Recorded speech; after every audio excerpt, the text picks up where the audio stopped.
Բարև ձեզ հարգելի Facebook-յան հետևորդներ, Ageless ակումբից ուղիղ միացմամբ Ageless Live-ն է եթերում, ձեզ հետ ես եմ Սուսաննա Գյուրջանս։ Այսօր խոսելու ենք շատ կարևոր թեմայի խնդրի մասին, որը եթե ոչ բոլորին, ապա շատ-շատերին թե հետաքրքրում է և թե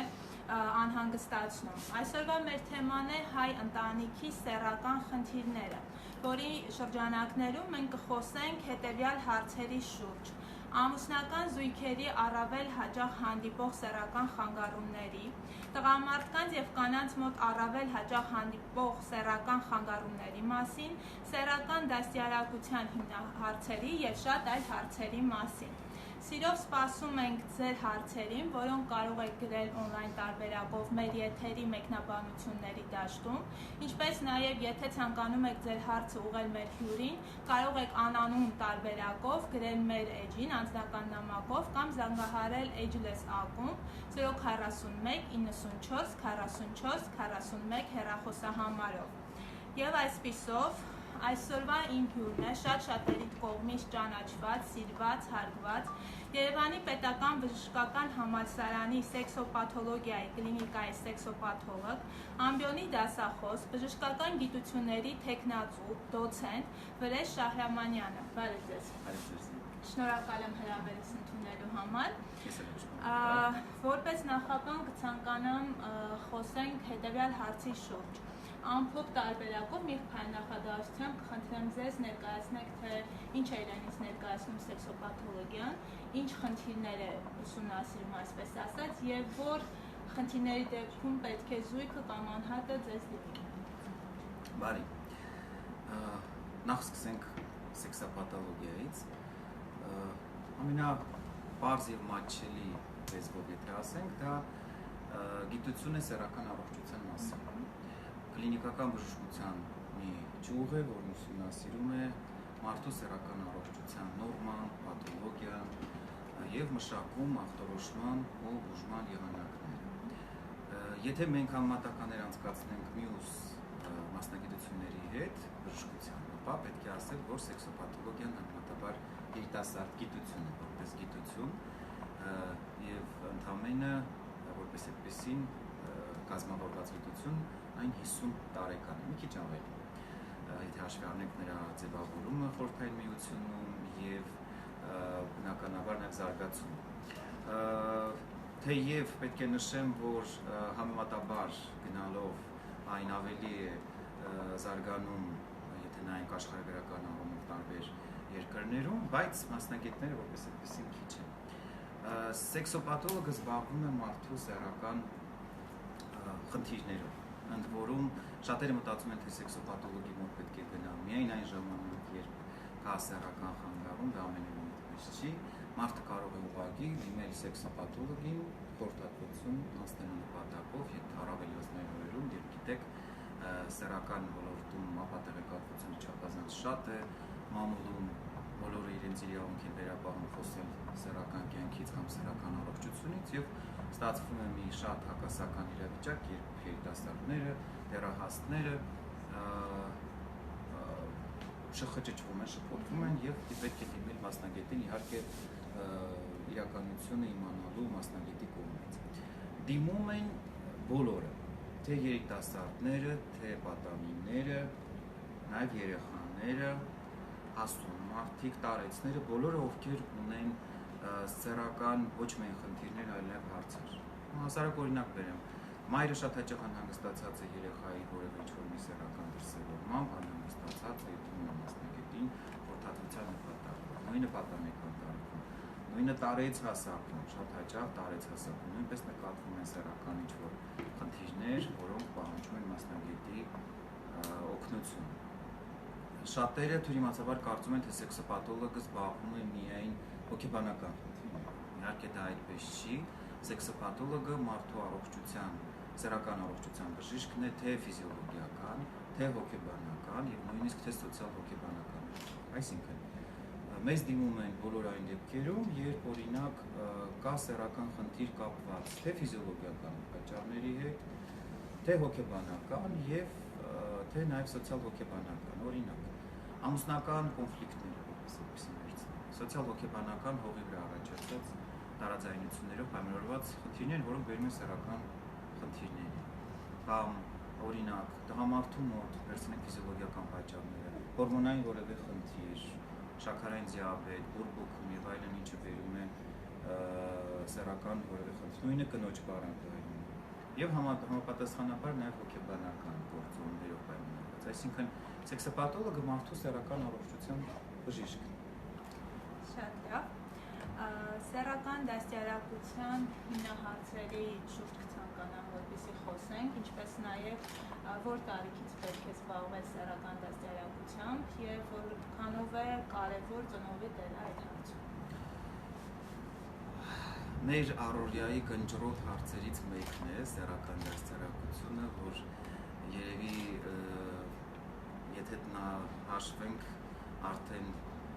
2007 թվականից ես արդեն աշխատում եմ որպես պրակտիկ սեքսոպաթոլոգ եւ սկսած իմ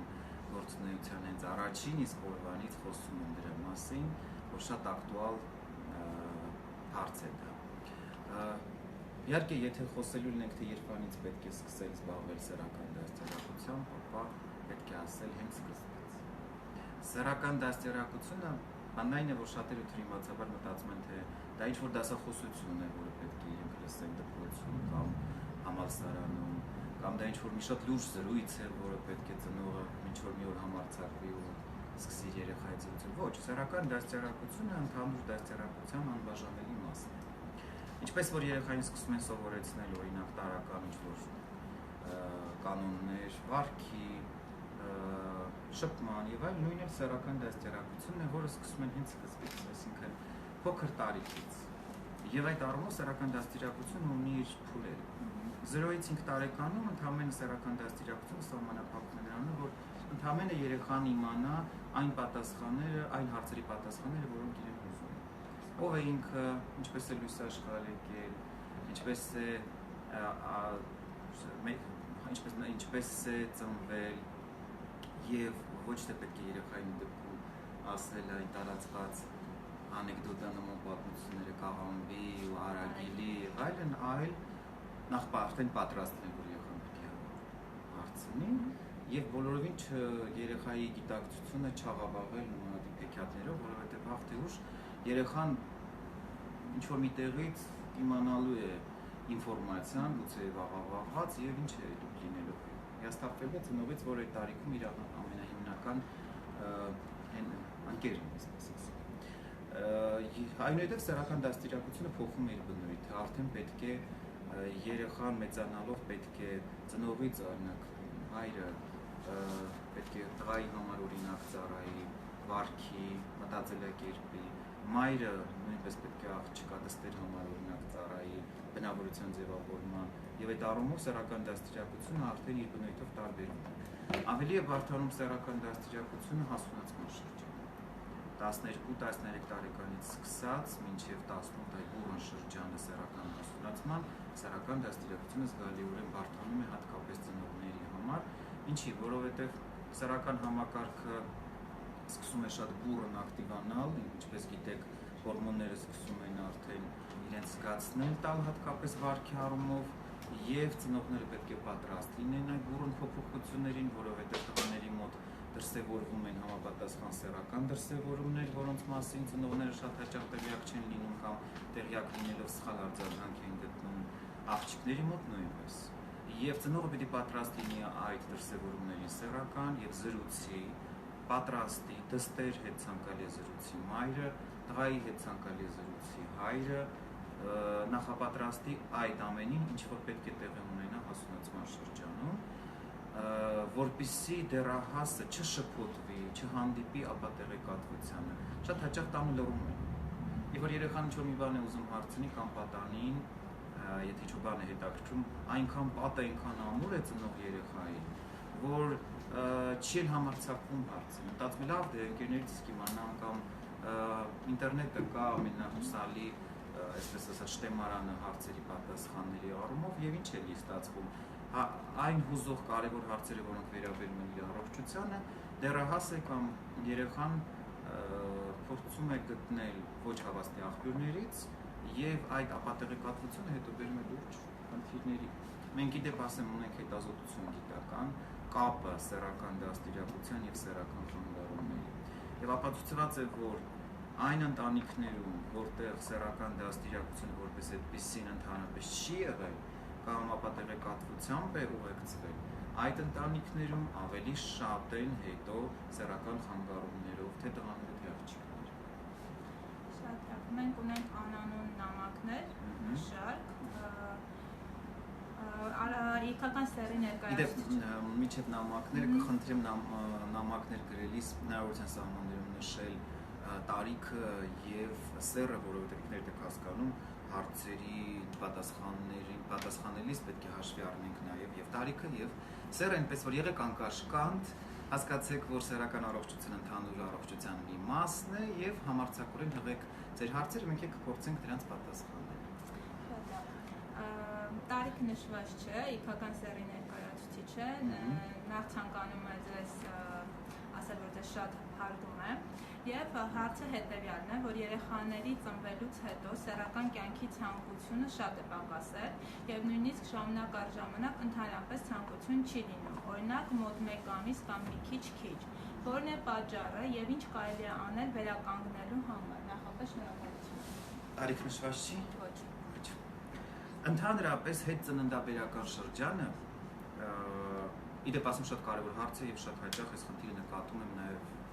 իմ այցելուների բարակ շրջանում պես հետծննդաբերական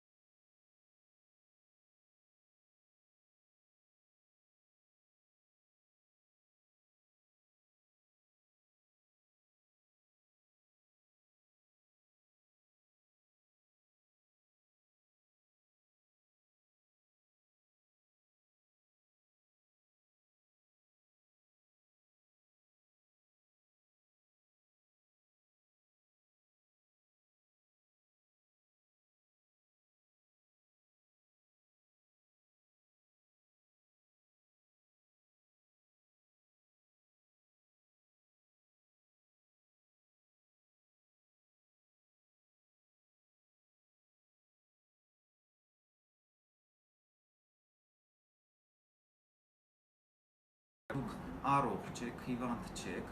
եւ այդ կոմպլեքսներով ձեզ բոլորովին մի տանջեք, ժամանակի ընթացքում, եթե իհարկե ձեր եւ ձեր ամուսնու հարաբերությունները ներդաշնակ են, ամեն ինչ նորմալ է, ձեր հարաբերությունները կվերականգնվեն, ուղղակի ուշադրություն դարձրեք սննդակարգին, քնի ռեժիմին, աշխատեք շատ ժամանակ հատկացնել ձեր հանգստին եւ ձեր սեռական ցանկությունը ժամանակի ընթացքում կվերականգնվի։ Եթե նկատեք, որ ժամանակի ընթացքում սեռական ցանկությունը չի վերականգնվում, այլ գնալով ավելի նվազում է, այդ դեպքում արդեն դիմեք մասնագետի, փորձենք այդ դեպքում արդեն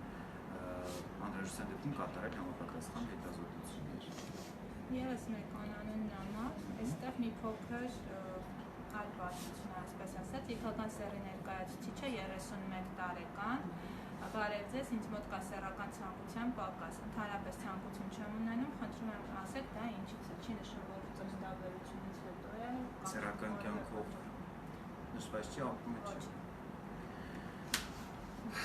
Կարծում եմ, որ ապրում է, նշում է։ Ենթադրաբար։ Ընդհանրապես այս դեպքում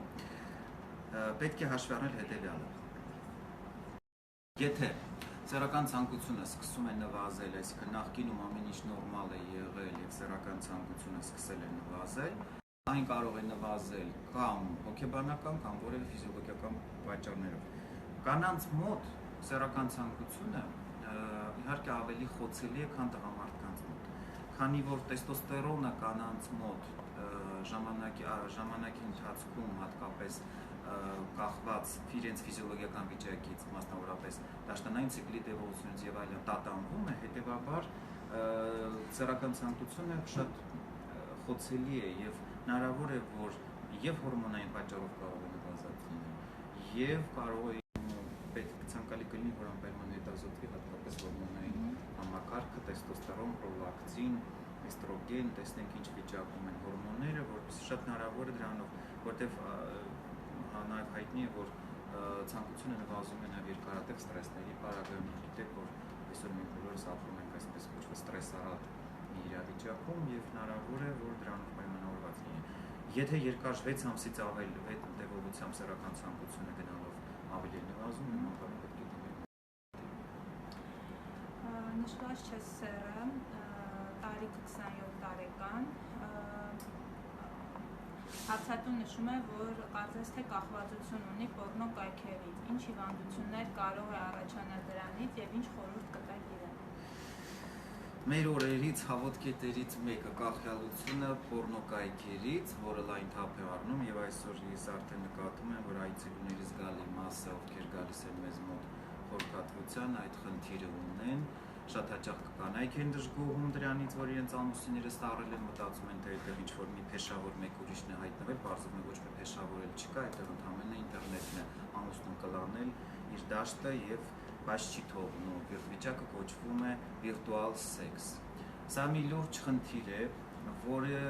գնալով թափ է առնում եւ մարդը դառնում է վիրտուալ կյանքի գերին, բանն այն է, որ ձևավորում է շատ ամուր մի ռեֆլեքս, երբ մի անգամ, երկու անգամ, երեք անգամ մտնելով վիրտուալ տիրույթ, ինքը արդեն ստանում է այն ամենը վիրտուալ առումով, ինչը իրեն հաճույք է պատճառում, ինչ է տեղի ունենում։ Ուղեղում սկսում են արտադրվել այն հորմոնները, որոնք հաճույք են պատճառում, եւ ինքը վիրտուալ ճանապարհով սկսում է բավարարվել, արդեն հետ է վարժվում բնական ռեալ հարաբերություններից։ Այս դեպքում առաջին հերթին իհարկե պետք է իմանալ հետևյալը. գնալով ինչքան այդ շփումը շատացավ վիրտուալ առումով, այնքան ավելի խնդիրը հասունանում է, ավելի դժվարանալու է։ Հետևաբար, իհարկե, եթե միջև այդ մասնագետին չեք դիմել, անպայման սկսեք աստիճանաբար ձեզ հետ կանգնեցնել։ Եթե ունեք ամուսնացած եք, ունեք զուգընկեր, անպայման աստիճանաբար վերականգնեք ձեր ռեալ իրական հարաբերությունները, սեռական, որովհետև վիրտուալ առումով ուղղակի դուք ժամանակի ընթացքում կդառնաք պաղած էմոցիաներով մի շնչավոր էակ, որին հետաքրքրում է ամեն ինչի միայն վիրտուալը։ Եվ քիչ չեն այն դեպքերը, պետք է նշեմ նաև, որ դա նաև հասցնում է շատ դեպքերում ընտանիքների կործանումը։ Սեռը նշված չէ, 16 տարեկանում վնասակար չէ արդյոք աղջկա համար ունենալ սեռական հարաբերություններ եւ դա կարող է անդրադառնալ նրա հետագա աճի վրա։ Հարցատուն չգիտեմ, միքական է թե արական սեռ։ Ընդհանրապես բժշկական մոտեցումը այսպիսին է։ Իհարկե խնդրում եմ ասած խոսքը այսպես կոչված միջին թվաբանականի մասին է տարիքային։ Բանն այն է, որ սեռական հարաբերությունների տարիքի մեկնարկը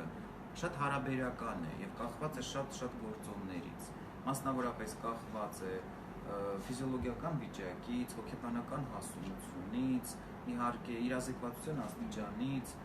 եւ բնականաբար դրանով պայմանավորված տարիքը կարող է եւ ուղղորդիչ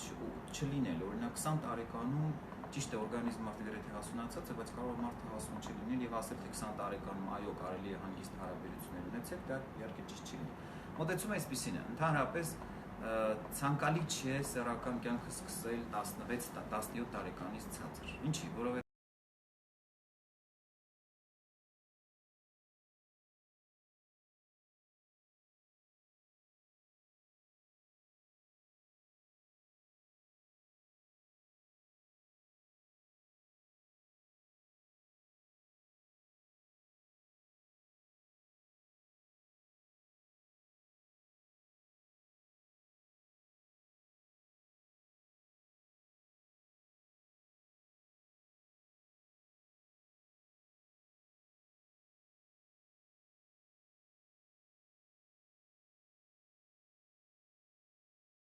որպես մասնագետի պատասխանատվության պակաս է կատարված քայլի։ Շատ լավ, այսպեսի մի հարց. կնոջ կողմից ծխախոտի չարաշահումը կարող է ազդել սեռական հարաբերությունների որակի վրա։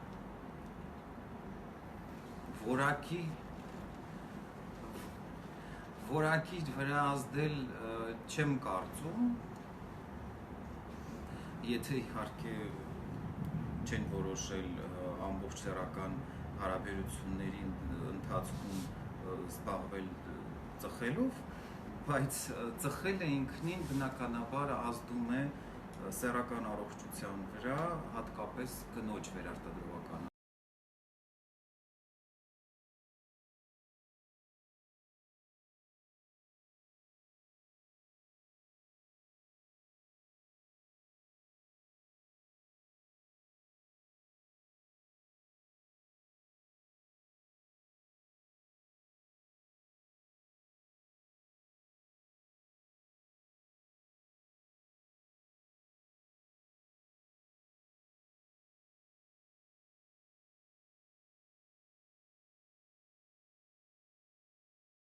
որակը հարգելի հարցատու իհարկե կտուր։ Կարող եք ասել, ինչ անալիզներ են պետք անցնել, որպեսզի տեղեկ կանան սեռական խնդիրներ կան, թե ոչ։ Սեռական խնդիրներ, ոչ թե որակ։ Խնդիրներ։ Ընդհանրապես հետազոտությունները իհարկե շատ են, սեռաբանական սեքսոլոգիական հետազոտությունները եւ նախ եւ առաջ իհարկե պետք է անցկացնել շատ մանրակրկիտ խորհրդատվություն, բարձելու թե ինչ է կոնկրետ հետաքրքրում, ինչ է ուզում հարցատուին, բնականաբար ըստ այդմ որոշվում են այն հետազոտությունները, որոնք պետք են, հորմոնային հետազոտությունները իհարկե գրեթե միշտ կատարում ենք բարձելու, օրինակ, ասենք, նորմալ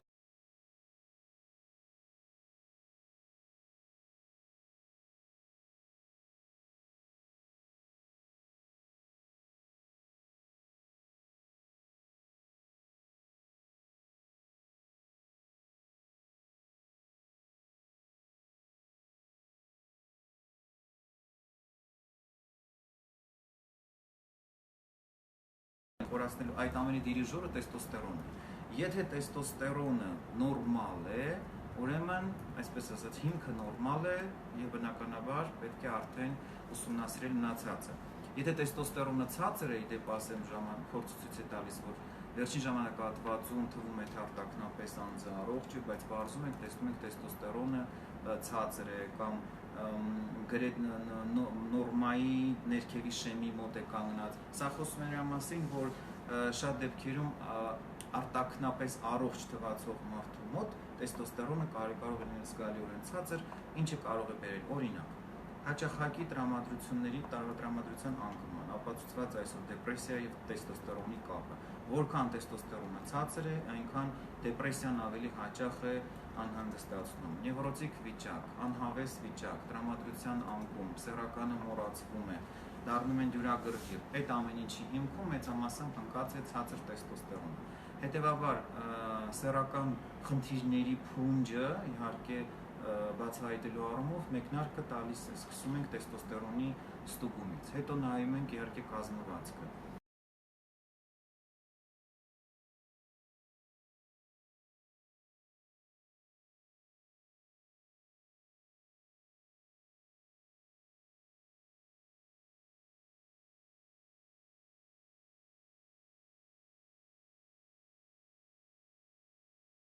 Հետաքրքիր ձևով մեկնաբանեց էնդոկրինոլոգիական հետազոտությունը, մենք էլ ենք կատարում, քանի որ հորմոնները անմիջապես կապված են սեռականի հետ։ Եթե տղամարդու գոտկատեղի շրջագիծը 94 սանտիմետրից անցնում է, ինչ ենք անում, շփորահարում ենք, տագնապ ենք բարձրացնում։ Նույնն էլ կնոջ մոտ իհարկե սանտիմետրերը ավելի քիչ։ Հետևաբար հետազոտել, պարզել, թե սեռական խնդիրներ կան թե չէ, բավականին շատ են հետազոտությունները, առաջին հերթին իհարկե անձը պիտի գիտակցի, հասկանա, ընդունի, որ ինքը ունի խնդիր եւ համարձակորեն դիմի մասնագետին ստուգվելու համար։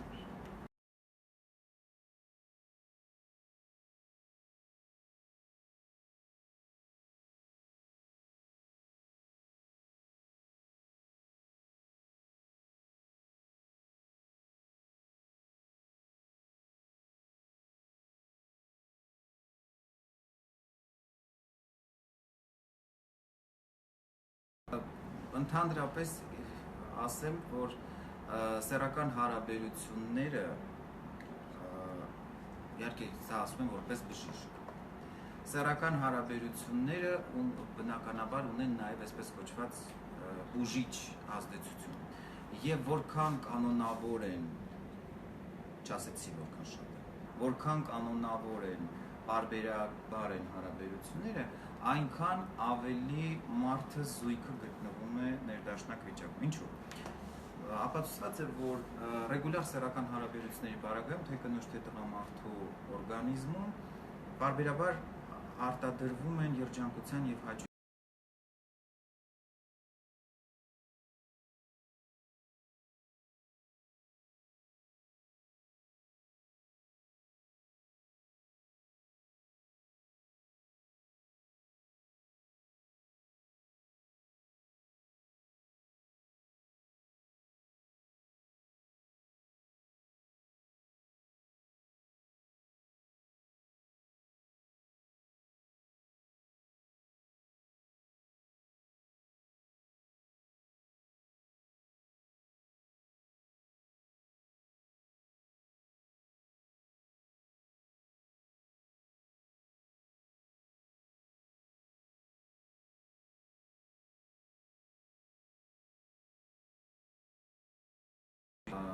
փոխում եք զուգընկերուհիների, ապա այդ դեպքում իհարկե պետք է նշեմ, որ իմ թվարկած բոլոր կետերի առջև պետք է դնեք մինուսներ, որովհետև շատ կողմնակի էֆեկտներ են նկատվելու եւ այդ բոլոր օգտակար պիտի լինի ներդաշնակ, կանոնավոր եւ իհարկե զգուշավոր։ Շատ շնորհակալ եմ։ Հարգելի հետևորդներ, ինձ հուշեցին, որ կա տեխնիկական խնդիր, մի քանի վայրկյանով ընդմիջում ենք տալիս, այնուհետև կշարունակենք։ Սեռական հաճույք չեք ստանում, ուրեմն պետք է անպայման հետազոտվել։ Եվս մի կարևոր գործոն, հաճույքի բավարարման առումով շատ կարևոր է նաև սեռական ակտի տևողությունը։ Երբեմն այն լինում է բավականին կարճ, որպեսզի կինը հասցնի որևէ հաճույք ապրել։ Այսպիսի մի հարց։ Ինչից է, որ սեռական ակտը կարճ է տևում եւ շուտ է վերջանում։ Արական սեռի ներկայացուցիչ 20 տարեկան։ Հենց դրա մասին էլ մենք խոսում ենք, սեռական ակտի տևողության մասին։ Վիճակը կոչվում է վաղաժամ սերմնաժայթքում, սա սեռական խանգարման բավականին տարածված տարբերակ է, որի կապակցությամբ մեզ հաճախ են դիմում մեր կլինիկա, եւ պետք է նշել, որ վաղաժամ սերմնաժայթման պատճառները շատ տարբեր են, եւ հոգեբանական պատճառներ կան, եւ ֆիզիոլոգիական պատճառներ կան։ Ու տարածված պատճառներից մեկը իհարկե մեր օրերում ոչ ռեգուլյար հարաբերություններն են։ Եթե տղամարդը վարում է ոչ ռեգուլյար սեռական կենսակերպ, դա արդեն բերում է որոշակի դիսբալանսի, ինչը արտահայտվում է ակտի կարճ տևողությամբ։ Եթե նկատվում է օրինակ նևրոտիկ լարված վիճակ, տղամարդը նևրոտիկ վիճակում է կամ քրոնիկ ստրեսի մեջ է, նույնպես էլի ակտը կարող է կարճ տևել։ Մի քանի պատճառ թվարկեմ օրգանական պատճառներից։ Միզասեռական համակարգի բորբոքային պրոցեսները բոլոր, թե շագանակագեղձի, թե միզուկի, նույնպես էլի կարող են բերել վաղաժամ սերմնաժայթմանը։ Հետևաբար պատճառները շատ են, ու հաշվի առնելով տարիքը 20 տարեկան, կարող եմ նշել, որ ելնելով իմ մասնագիտական փորձից պետք է փաստեմ, որ 20 տարեկանում տղաների զգալի մասը ծավալում են ոչ ռեգուլյար հարաբերություններ, ելնելով իրենց սոցիալական վիճակից, եւ բնականաբար, քանի որ հարաբերությունները կանոնավոր չեն, պատճառներից մեկը հենց դա է, որ ոչ ռեգուլյար լինելու պատճառով նկատվում է վաղաժամ սերմնաժայթքում, որը այս դեպքում հիվանդություն չէ։ Սա ֆիզիոլոգիական վիճակ է, որը կշտկվի, եթե ձեր հարաբերությունները դառնան ավելի կանոնավոր։ Այսպիսի մի հարց. ամուսնալուծված մոր կողմից մատուցված սխալ սեռական դաստիարակությունը տղամարդկանց ներկայացնելով որպես բացասական կերպար, հետևանքով արդյոք կարող է առաջանալ վագինիզմ։ Հետաքրքիր հարց էր։ Ընդհանրապես նախ երկու բառով ասենք մեր մեզ հետևողն ինչ է վագինիզմը։ Վագինիզմը կնոջ սեռական խանգարումներից մեկն է, որի ժամանակ սեռական հարաբերություն չի ստացվում, որովհետև հարաբերությունը ձեռնարկելու պահին առաջանում է անզուսպ վախ, անկառավարելի վախ, որը բերում է նրան, որ կծկվում են հեշտոցի մկանները եւ հնարավորություն չի լինում հարաբերություն ունենալու։ Պատճառներից մեկը մանկական վախերն են, մանկական այն սխալ դիրքորոշումը ծնողների կողմից, որը կապված է սեռական կյանքի հետ, եւ այո, նշված օրինակը մոր կողմից տղամարդկանց առումով տղամարդկանց բացական կերպարը ոչ միայն վագինիզմի կարող է հանգեցնել, այլ նաև անօրգազմի է։ Քիչ չեն այն դեպքերը, երբ կանայք, ովքեր գալիս են գանգատով անօրգազմիայի պահով, նշում են, որ երբ որ մանրակրկիտ հարցուփորձ են անում, ինչպես է ընթացել ձեր սեռական դաստիարակությունը, նշում են, որ այո, մոր կողմից հատկապես նշվել է միշտ հոր բացական կերպարը։ Օրինակ, ասենք, մի դեպք լավ հիշում եմ, ասում էր, մայրս միշտ ասում է, բոլոր տղամարդիկ չորքոտանիներ են, անասուններ են, մարդերի հասարակության լիարժեք անդամներ չեն եւ այլն, եւ ասում էր, պետք է անդադ միշտ պետք է տղամարդկանց ստորացնել, միշտ իրենք պետք է միշտ 4 քոթանի պետք է քայլեն։ Եվ աղջկա մեջ դա այնքան էր նստել, արմատավորվել, որ ինքը ամուսնանալուց հետո սեռական հարաբերությունների մեջ չէր կարողանում մտնել, որովհետև իր ամուսինը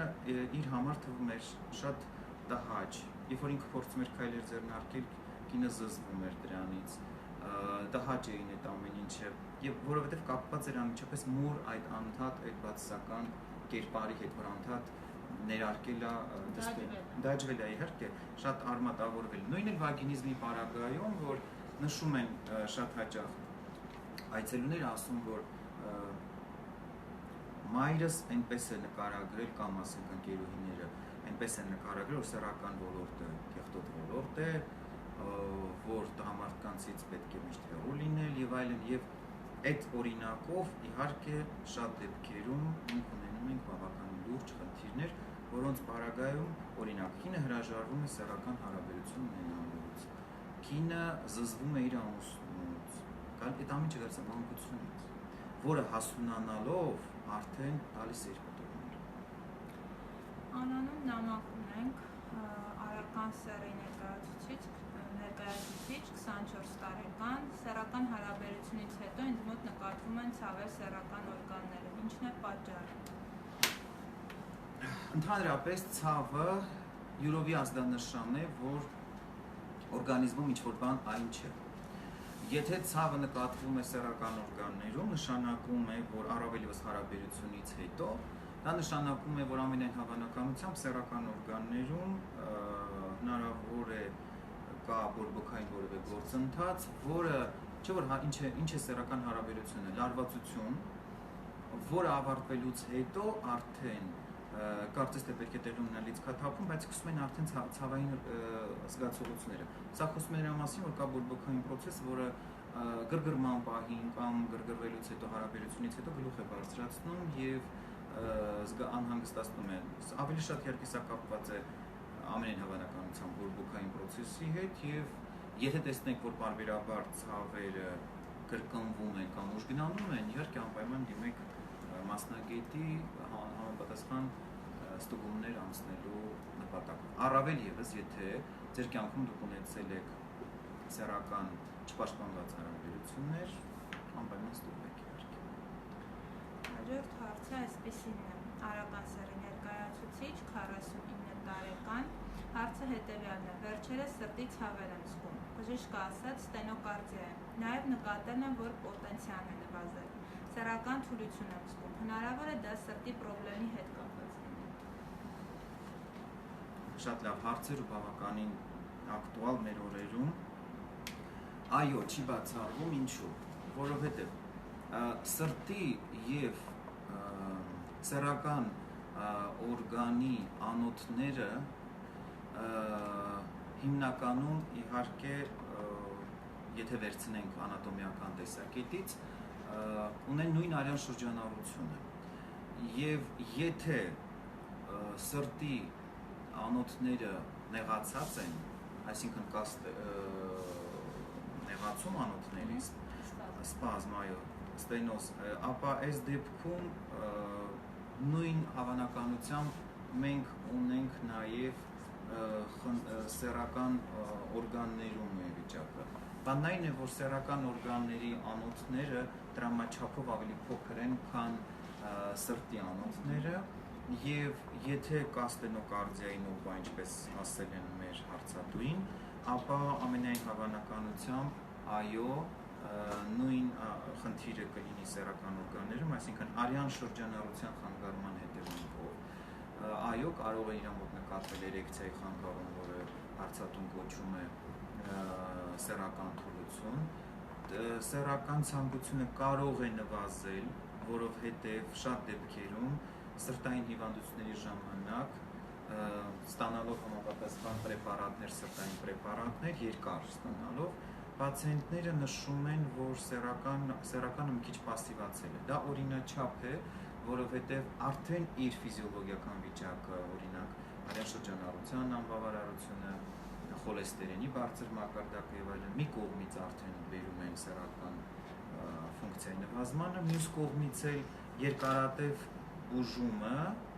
նմանատիպ վիճակների որպես կողմնակի էֆեկտ երբեմն, չասենք միանշանակ, երբեմն կարող է նույնպես էլի նվազեցնել սեռական ֆունկցիան։ Ինչ ենք անում նման դեպքում։ Մենք սեքսապաթոլոգներս միշտ շփվում ենք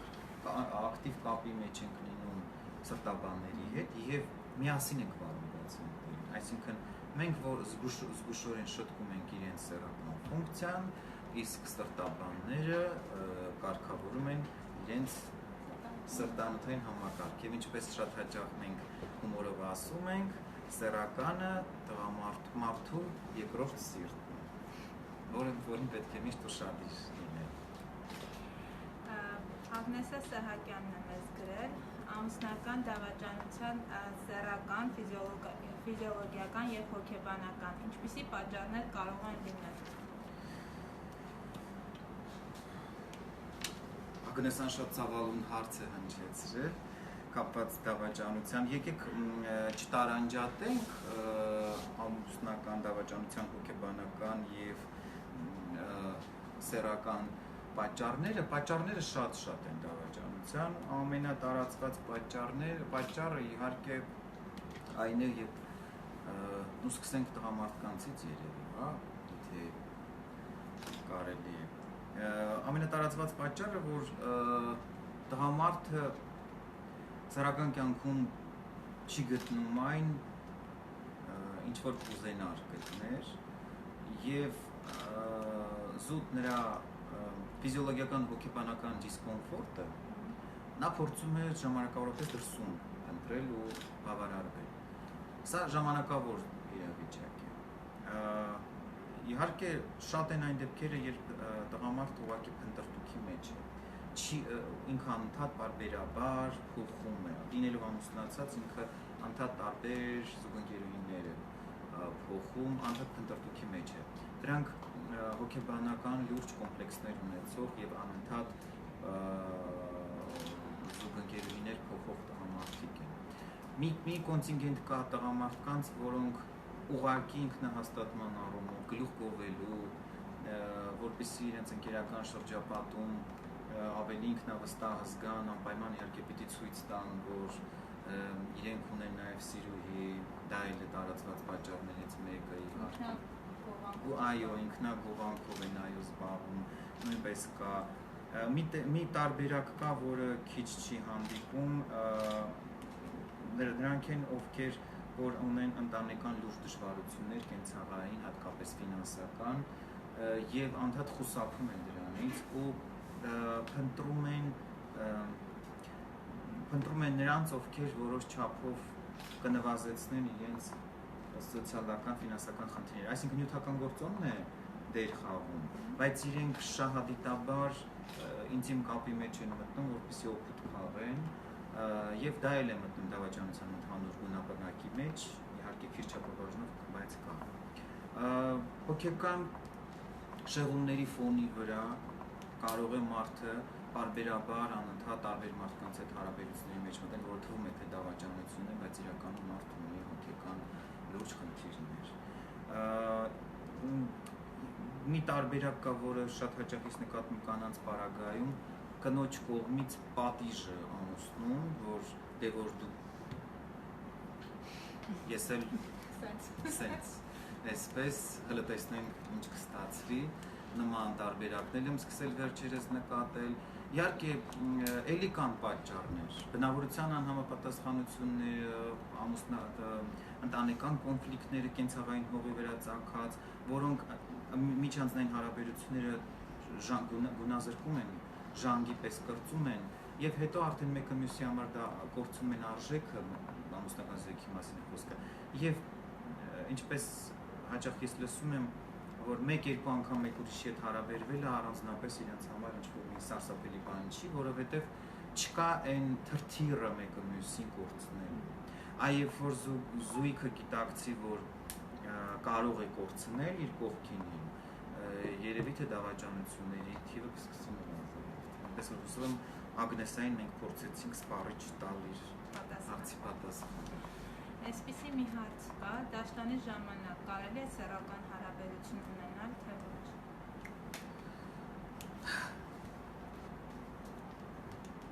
Ես իհարկե ողջունում եմ անկեղծության համար հարցերի, սա խոսում էր մասին, որ իսկապես մարդկանց հետաքրքրում է մեր զրույցը, կարևոր հարց է եւ հաճախ ես այս վրիպումը նկատում եմ, ոչ, չի կարելի եւ ոչս բավականին այդ առումով կտրուկ է, որովհետեւ հաճախ լսում եմ մեղմացնող հանգամանքներ, դե ոչինչ, դե պաշտպանվել կարելի է, չգիտեմ, եւ այլն, ոչ մի բանը չի կարելի։ Այդ օրերին կնոջը պետք է թողնել հանգիստ, որովհետեւ դա կնոջ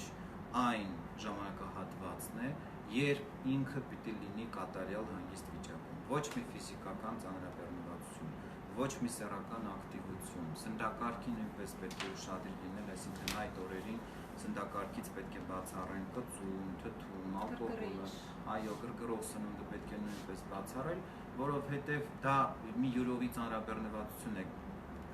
կնոջ համար եւ սեռականը նախ յենիկ առումով էլ նույնպես իհարկե այս դեպքում նպատակահարմար չէ։ Այսպիսի մի հարց, հարցատուն նշում է, որ 27 տարեկան է, ամուսնացած չէ, վերջին ժամանակներում ամեն օր զբաղվում է ինքնաբավարարմամբ, արդեն 2-3 օր է, ինչ ցավ է զգում։ Ինչի հետ կարող է դա կապված լինել եւ ինչ խորհուրդ կտաք իրեն։ Ամեն օր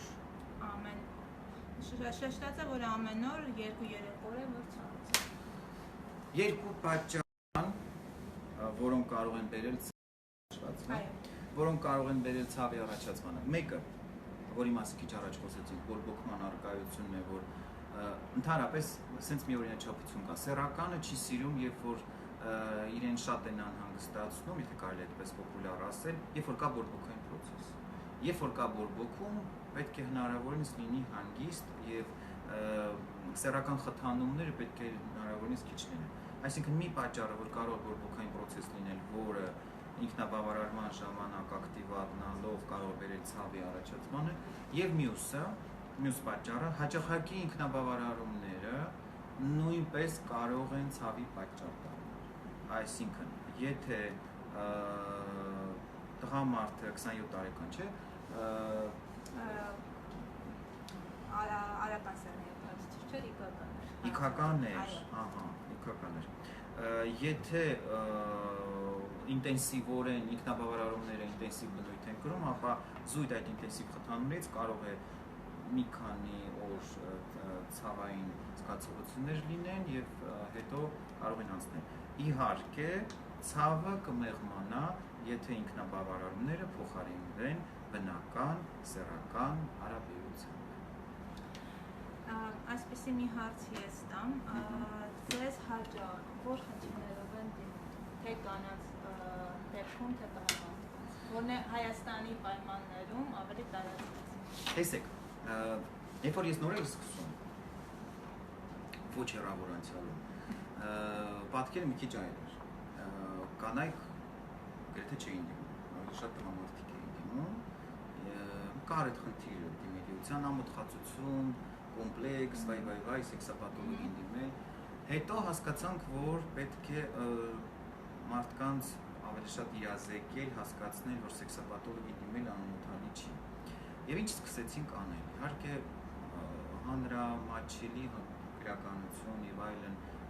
խոսել այդ թեմաներից եւ տարիների ընթացքում ձևավորվեց այդպիսի պատկեր։ Այսօր օրինակ մեր կլինիկայի կտրվածքով ասեմ, Դիմողների պատկերը այսպեսին է։ Դիմողների 50%-ը տղամարդիկ են, 25%-ը կանայք, 25% ամուսնական զույգեր։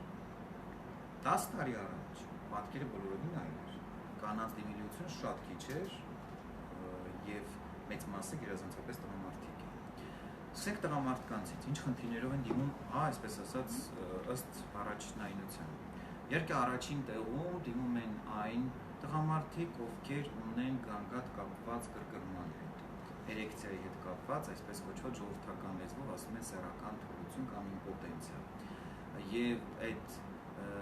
դաժան հնչող այդ դիագնոզով բնականաբար կարդում են համացանցից տարբեր տեսակի անպատերեկատվություններ ու սարսափած գալիս են մեզ մոտ։ Առաջին տեղում իհարկե էրեկցիայի խանգարումն է։ Ընդ որում, եթե նախկինում կարծում էին, թե էրեկցիայի խանգարումը առավել շատ դեպքերում տարեցների խնդիր է, ապա այսօր պետք է փաստեմ հակառակը, որ էրեկցիայի խնդրով շատ են գալիս երիտասարդներ։ Ընդ որում ասեմ ձեզ, պատճառները շատ տարբեր են, եւ հոգեբանական, եւ օրգանիկ։ Երկրորդ տեղում ըստ դիմելիության գալիս են այն տղամարդիկ, ովքեր ունեն խնդիրներ ակտիվ էվոլյուցիան։ Զբաղաժամ սերմնաժայթման հետ կապված խնդիրները շատ են։ Գրեթե համարյա հավասարվում են էրեկցիայի գանգատով այցելուների թվին։ Գալիս են իհարկե գանգատով, որ դժգոհ են ակտիվ էվոլյուցիոնից, եւ դա էլ վերում չէ, որ նաեւ զույգի խնդիրների, որովհետեւ վաղաժամ սերմնաժայթումը հենց հաճախ կարաբերի նաեւ կնոջ մոտ օրգազմի բացակայության։ Նույնպես էլի իհարկե տարածված խնդիր է։ Երրորդ տեղում այն պացիենտներն են տղամարդիկ, ովքեր գալիս են սեռական ցանկության նպատակով։ Շատ է այսօր տարածված այդ խնդիրը կապված սեռական ցանկության հետ։ Տղամարդիկ, ովքեր չունեն սեռական ցանկություն, նվազած է, пассив են,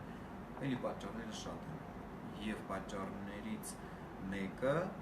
քիչ առաջ ես հնչեցրի սեռական ցանկության նվազման, դա վիրտուալ սեքսն է։ Ընդհանրապես ամեն ինչի վիրտուալ է։ Եվ դրա տարատեսակներից մեկը նաև խաղամոլությունն է։ Այսօր ես հաճախ եմ հանդիպում պացիենտների, ովքեր գալիս են կոնսուլտացիայի, նշում են, չունեմ սեռական ցանկություն։ Մանրակրկիտ հետազոտությունից հետո պարզվում է, որ ինքը ունի լուրջ խնդիր, որովհետև դարձել է խաղամոլության զոհ։ Հաջորդ խումբը պացիենտների նրանք են, ովքեր ունեն միզասեռական համակարգի հետ կապված խնդիրներ, տարբեր տեսակի բորբոքային խնդիրներ եւ այլն, որոնց բարդությունները պայմանավորված շագանակագեղձի բորբոքումը, միզասեռական համակարգի բորբոքումները, որոնք բերում են տղամարդու մոտ այս կամ այս սեռական խնդրի։ Մեր տղամարդիկ ցուլանում են նորմալ ստուգվել ժամանակին անհրաժեշտ անալիզները եւ երկար ժամանակ, երբ որ ապրում են ազատ սեռական կյանքով, մեկ էլ նկատում են ինչ-որ խնդիրներ, սեռական թուլություն, վաղաժամ սերմնաժայթքում եւ պատճառն այն է, որ չեն ստուգվել ժամանակին ու չեն բուժվել, իսկ խնդիրը չի սիրում իրեն երկար սպասեցնել տալ, անմիջապես անհանգստացնում է։ Քիչ չեն դեպքերը, երբ դիմում են տղամարդիկ կապված ամուսնական կոնֆլիկտներով, տարաձայնություններով, հայքի խումբն էլ քիչ չի։ Դա անդրադառնանք ամուսնական զույգերի հարաբերությամբ։ Կանայք առաջին տեղում դիմում են այն կանայք, ովքեր ունեն սեռական բավարարման խնդիր։ Օրգազմի բացակայությունը ամենաշատն է, որ բերում է, ամենահաճախն է, որ բերում է սեքսապաթոլոգի մոտ։ Ընդ որում անօրգազմիան նույնպես էլի կարող է լինել եւ հոգեբանական, եւ օրգանական բնույթի։ Երկու պատճառները կարող են։ Երկրորդ տեղում վագինիզմն է, որի մասին քիչ առաջ խոսեցինք, ինչքան զարմանալի, այո, վագինիզմը մեզանում բավականին շատ է։ Երևի թե մեր էթնոմշակութային առանձնահատկություններից ելնելով, դաստիարակչական ինչ-որ մոդելներից ելնելով, մեզանում վագինիզմը հաճախ է հանդիպում եւ մենք անընդհատ այդ առումով իմ գոլեգայի հետ մենք մեր կլինիկայում կա նաեւ կին մասնագետ, մենք միշտ իր հետ այդ հարցը քննարկում ենք, որ հետաքրքիր է, որ եթե նայում ենք այլ երկրների սանդղակը, այնտեղ վագինիզմը այդքան շատ չի հանդիպում, ինչքան մեզ մոտ։ Երրորդ տեղում կանանց խնդիրների առումով շատ են դիմում սեռական ցանկության նվազման, կանայք, ովքեր նշում են սեռական ցանկության նվազում, էլի պատճառները շատ են, իհարկե այս դեպքում վերջերս սկսել է նկատվել մետաբոլիկ սինդրոմի դերը, կնոջ սեռական ցանկության նվազման գենեզում, մաղթածակման մեջ, մետաբոլիկ սինդրոմը, որին սկսել են, իհարկե ողջունելի ես անցած շաբաթ էլ հետևում եմ ձեր քննարկմանը, ողջունելի որ սկսել են տղամարդիկ ուշադրություն դարձնել, բայց հարգելի կանայք, անպայման ուշադրություն դարձրեք, որտեղ մետաբոլիկ սինդրոմը սեռական առողջության թշնամին է, որովհետև այն ամեն ինչ որ տեղի ունենում օրգանիզմում մետաբոլիկ սինդրոմի արդյունքում բերում է սեռական համակարգի պասիվացմանը, եւ դուք կարող եք չնկատեք, որ ժամանակի ընթացքում ուղղակի ձեր ամուսնական կյանքը կարող է ձեզ համար դառնալ շատ անհետաքրքիր։ Մյուս պատճառը կանանց սեռական խանգարումների առումով դա ցավոտ սեռական ակտն է, գենիտալգիաները, դիսպարեոնիաները, որի կապակցությամբ հաճախ են դիմում մեզ, նույնպես քիչ չեն, էլի պատճառները շատ են, ուղղակի ժամանակը չի ների այդքան մանրամասնորեն խոսեմ ամեն մեկի պատճառների մասին։ Եվ երրորդ խումբը ամուսնական զույգերն են։ Ամուսնական զույգերը մեզ սկսել են դիմել համեմատաբար ցավոք հաճախ կոնֆլիկտներով։ Սեռական խնդիր հիմքում ամուսնական կոնֆլիկտ, սեռական գանգատ հիմքում ընտանեկան, ամուսնական, որը կապված է սեռականի հետ, ընդհանուր մինչև բաժանում։ Եվ այսպիսի մի ստատիստիկա է, վիճակագրություն է նկատվել, ավելի շատ են ամուսնալուծվում, քան ամուսնանում, ընդ որում հիմքում ունենալով սեռական պատճառ։ Գիտեք ինչի, որովհետև ամուսնությանը շատ վերաբերում են շատ թեթևամտորեն, առանց պատասխանատվության, առանց լուրջ ծանր ու թեթև անելու, եւ ամուսնությունը շատերի համար նման է ինչ-որ գնումների, հավանեցի, գնեցի, չհավանեցի, դեն եմ։ Այսպիսով իհարկե սեռական դիմելիությունը այդ առումով նկատելիորեն շատացել է, բայց մենք անելիքներ դեռ շատ ունենք, մարզերը մնացել են ստվերում։ Մենք հիմնականում սահմանափակվենք Երևանով, ինֆորմացիա Երևանից դուրս շատ դժվարությամբ է տեղ հասնում, բայց այդ առումով իհարկե ես ողջունում եմ ձեր նախաձեռնությունը, ողջունում եմ իհարկե ձեր այս հրաշալի հնարավորությունը մասնագետների հետ շփվելու եւ մարդկանց ավելի իրազեկ դարձնելու, եւ ես հուսով եմ, որ անպայման մեզ դիտողները, լսողները ինչ-որ մի օգտակար բան քաղեն, եւ այդ առումով իհարկե ուզում եմ առիթ օգտագործել շնորհակալություն հայտնեմ կազմակերպիչներին նման հրաշալի հնարավորություն ընձեռելու, որովհետև այսօր այնքան շատ են անհավաստի աղբյուրներից առաջացած ապատեղեկատվություն, որ շատ հազվադեպ է քաղաքացին հնարավորություն ունենում անմիջապես մասնագետից ստանալ իր ուզող հարցի պատասխանը։ Շատ լավ, մեզ մոտ 5 րոպե մնացել մեր եթերի ավարտին։ Կցանկանամ, որ դեր խոսքը, կոչը, խորհուրդը, այն ինչ կցանկանաք մեր հետևորդներին ասեք եւ արդեն սահմանափակվեք։ Իմ կոչը նախ երբեք մի ամաչեք ձեր սեռական ֆանտազիաներից եւ մի ամաչեք դրա մասին խոսել ձեր երկրորդ կեսի հետ։ Եղեք անկեղծ։ Եթե դուք սկսեք ամաչել եւ չկիսվել այդ ամենի մասին չխոսել ձեր երկրորդ կեսի հետ, բնականաբար ձեր ամուսնական կյանքը գուցե եւ հաջողվի,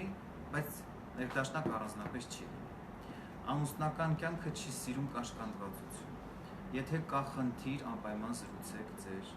կողակցի հետ։ Եղեք անկեղծ։ Փորձեք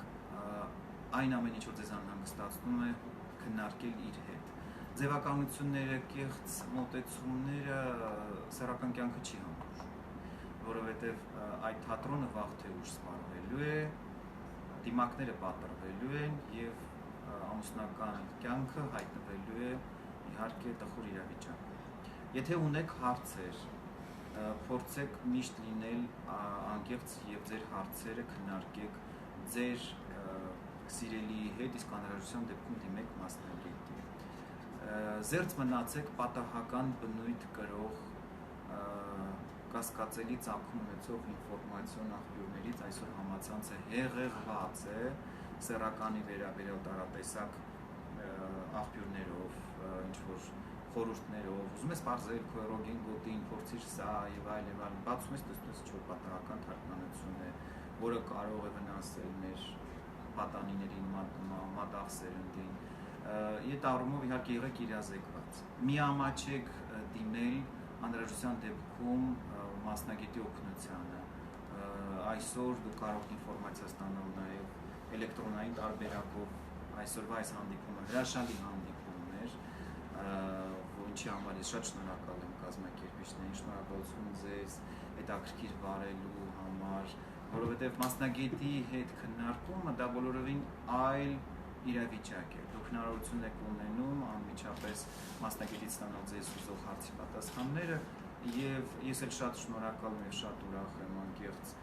հարցերի ու անկաշկանդ մթնոլորտի համար։ Մաղթում եմ բոլորին, որպեսզի լինի անկաշկանդ ներդաշնակ մթնոլորտ ընտանիքներում, եւ եթե հանկարծ ամպեր են կուտակվում ամուսնական կյանքում կամ ամուսնական անկողունը գլխավերևում, ապա մի փորձեք ջայլամի քաղաքականություն արել։ Խնդիրը զգալուն պես անպայման ձեռնամուխ եղեք խնդիրը լուծելու,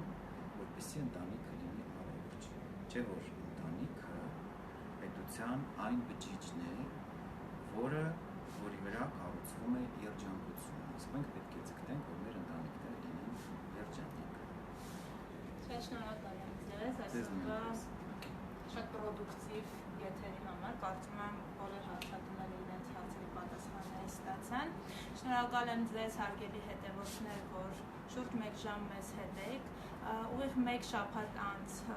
նույն ժամին, ժամը 6-ին կրկին կհանդիպենք, իսկ ձեզ բոլորիդ մաղթում եմ հաճելի երեկո եւ դրական լիցքերով հանգստյան օրեր։ Ցտեսություն։